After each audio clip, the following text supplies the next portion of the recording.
डिभोर्सको दर किन बढ्दैछ? यसको कारण धेरै र गहिरो छ। एउटा कारण भनेको चाहिँ अझै पनि पुरुष दाजुभाइहरू पहिला बाले जे गल्ती गरे त्यही गल्ती दोहोऱ्याइरहेको छ। घरको बोझ चाहिँ पटक्कै नबोकी संसार र दुनियाँ सम्हालेर हेरचाह गर्दै फुर्सद छैन। अनि घर अनि परिवार र आफ्नो वाइफलाई चाहिँ कसरी समय दिन सक्छ होइन? अनि अहिलेको हामी दिदीबहिनीहरू बाहिरको जिम्मेवारी र घरको बोझ दुवै लिन सक्छिन् र गर्छिन् पनि। तर पहिलाको आमाले जसरी यो त मेरो दुःख हो, यो त मेरो भाग्यमा लेखेको कुरा यही नै रहेछ, यो पीडा यो सबै कुरा यस्तै रहेछ भनेर त्यही कुरालाई लिएर बस्दैनन् क्या। नो वे, तिनीहरू त्यसरी बस्दैनन्। सो पहिला होइन टिभी त बक्स टाइपमा आउँथ्यो अनि अहिले फ्ल्याट टाइपमा आउँछ होइन।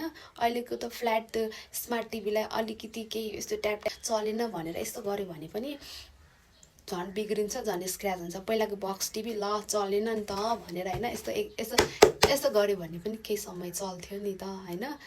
समय फेरिएको छ, सोच फेरिएको छ अनि व्यवहार पनि फेरिएको छ। तर रिलेसनसिपको त्यो ब्यालेन्स चाहिँ पुरानै छ क्या। त्यसैले आधुनिक समयमा सम्बन्धलाई बलियो बनाउन अब सोच व्यवहारमा मात्र होइन, हेरचाह गर्ने तरिकामा पनि परिवर्तन ल्याउनै पर्छ। मेन्टल हेल्थमा मसाजको छुट्टै महत्त्व भएको कारण सुत्केरीमा आमा र बच्चालाई मसाज गरिन्छ।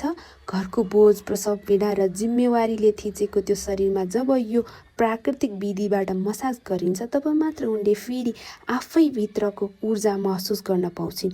यो केवल मसाज वा मालिस मात्र होइन, यो परिवार र सम्बन्धको सबैभन्दा सुन्दर म्यानेजमेन्ट हो जहाँ माया, सम्मान र स्वस्थ सँगसँगै बग्छ। सो पार्टनरलाई मसाज गिफ्ट गरौँ अनि दिदीबहिनीहरू आफ्नो ख्याल आफैले गर्नुहोस्, मसाज गर्नुहोस् भन्दै wish you wellness and balance.